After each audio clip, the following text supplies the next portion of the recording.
Hello and welcome back to Little Alchemist Helper with me, Mr. Andersam. Today we're going to start a new series on how each of the characters you can battle against in the town and the isles. I plan on taking a look at just how each of the computer's decks are built and how they work. But rather than just picking one and starting off, I wanted to do an intro to the series explaining the overall mechanics and what separates these battles from the arena. So have you ever noticed that the bosses on the Isles never seem to be forced to play just a regular combo card? They always have a combo, like they never lose orbs, or that Zug Zug is way harder than Clyde. I want to look at a few examples of the bosses today, and just to understand how they can play this way and what they're choosing to do against you. Like I said, in the future I want to take a very deep dive looking only at one boss at a time and the very best way to grind them, and what to watch out for while you're doing it. But as an intro, let's just look at the overall mechanics that each boss has to them, and how they make combos or don't really make combos, but what cards they choose to play against you. For a few examples, we'll start small. Here's Peter, the boss of the graveyard. He still technically has a chance to play a combo card by itself, but it's a slim one. This is because the AI decks are built out of combinations, not combo cards. They pick from 15 cards to play, then randomly assign them either as combinations that make orbs, or as final forms, or as fused final forms. So the only way that Peter can play an unmatched combo card is if he has copies of Death, Poison, Werewolf, or Undead to choose from in his hand. And the game would then have to slate all of those cards as their like a final card rather than a combo card. Because the way that the AI looks at it, if it's a combo card, that's a played card that generates orbs, versus the final ones just have their powers unless they're fused, and then it uses the powers. It's a little bit confusing, but if we actually look at some examples, it will become clearer. So how the game figures this out is math. Boring, I know. Each card has base stats, one for attack, one for defense.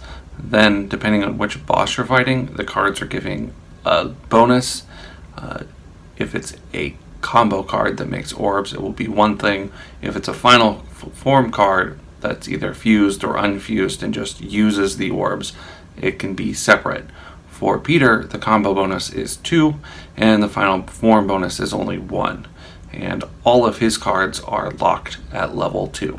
So each boss can have a different level that their cards are locked at, and that's usually pretty easy to figure out since it's just shown right on the cards. To see that all of his cards are in fact locked at level 2, we can look at this first one here. It's a fused ghost card.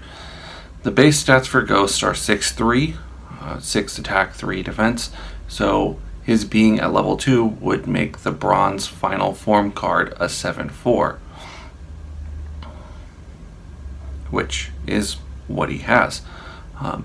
But it can also make weird final forms. This is because all of his final forms are locked at 1 point per level. So here's what we see if he plays the final form Necromancer card at level 2. The base stats for this card should be an 8-6, so at level 2 it should receive a 3-point buff in each of the stats because it's a gold card, but Peter's final form bonus is only 1, so you get the 9-7 instead of the 11-9 you should see. If we move to harder bosses, we can see other weird things that these AI opponents can do. For instance, if we play Gem, her combo bonus is still at 2, just like Peter, so every time she's making orbs, she'll get 2 points per level on both attack and defense. But if she's using a final form or a fused final form, that bonus was not 1 anymore, but now it's 2. She's a harder boss. It makes sense. This means that she can play a comboed orb generating swamp monster at level 5. If she used a gold combo card to make it, the card should have the stats 24, 24, but what we see is a 20-20. This is because the card base stats are 12-12, and it gains a buff of 8, 2 for each level, 4 over 1. So it gets 2 points for level 2, another 2 for level 3, so on and so forth, all the way to level 5.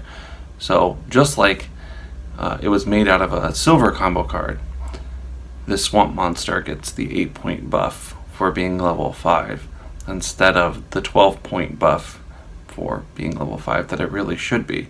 She can also play final forms like Chinzilla at level 5. She should be playing a 21-21, but she only ends up with the 17-17, and that's because the final form bonus is also locked at 2 rather than the 3 that she would have normally gotten for it being a gold final form card.